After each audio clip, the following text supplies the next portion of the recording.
Alhamdulillahirrabbilalamin. Wassalatu wassalamu ala asrafil anbiya wal mursalin wa ala alihi wa ashabihi ajmain.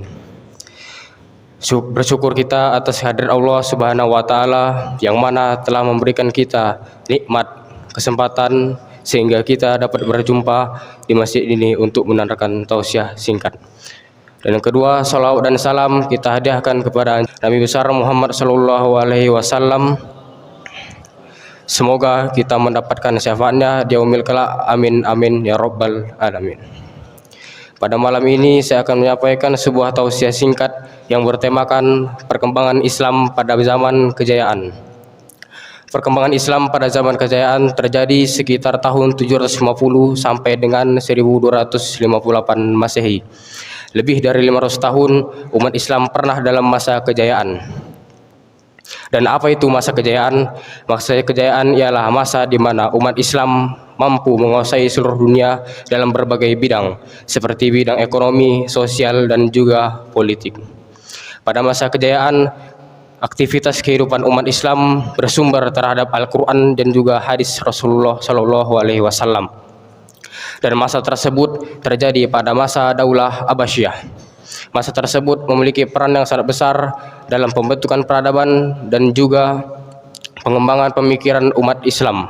Dan ada dua hal yang sangat penting dalam pembentukan peradaban umat Islam. Yang pertama, kebijakan khalifah, dan yang kedua, respon umat Islam. Kebijakan khalifah terbagi menjadi dua. Yang pertama Khalifah Abbasiyah dan yang kedua Khalifah Umayyah. Jika Khalifah Umayyah lebih menekankan perluasan wilayah, Khalifah Abbasiyah lebih menekankan pembinaan peradaban dan juga kebudayaan Islam.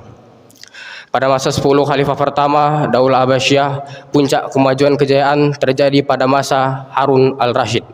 Harun al-Rasyid ialah seorang yang ahli ibadah, soleh, dan juga rajin sedekah. Harun al-Rasyid juga banyak mendirikan rumah sakit dan juga menggunakan hartanya untuk kegiatan sosial seperti rumah sakit, lembaga pendidikan dokter, dan juga farmasi.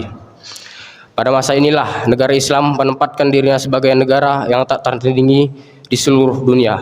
Dan dalam sejarah Islam, kekhalifahan Daulah Abbasiyah merupakan periode pengembangan ilmu pengetahuan modern sehingga mampu melahirkan tokoh-tokoh Islam yang ahli dalam bidang filsafat dan juga ilmu pengetahuan modern seperti Al-Khwarizmi, ahli di bidang matematika, Ibnu Sina, ahli di bidang kedokteran, dan juga Al-Mas'ud, ahli di bidang sejarah.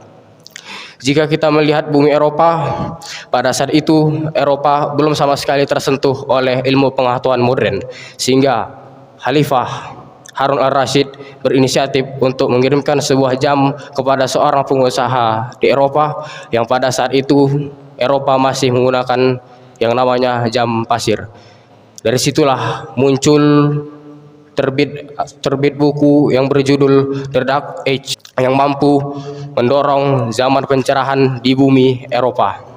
Melalui Islamlah negara Eropa mampu mendapatkan akses untuk mendalami ilmu pengetahuan modern. Dan menurut George Burton, ketika Eropa sudah mampu merasakan ilmu pengetahuan modern, perhatian mereka pertama-tama tidak tertuju terhadap sumber-sumber Yunani, melainkan tertuju terhadap sumber-sumber Arab.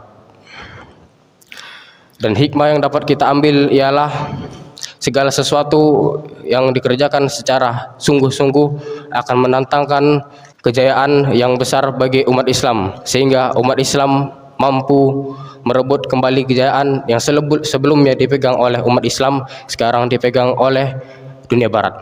Mungkin itu saja yang dapat saya sampaikan. Mohon maaf bila ada tutur kata saya yang salah. Assalamualaikum warahmatullahi wabarakatuh.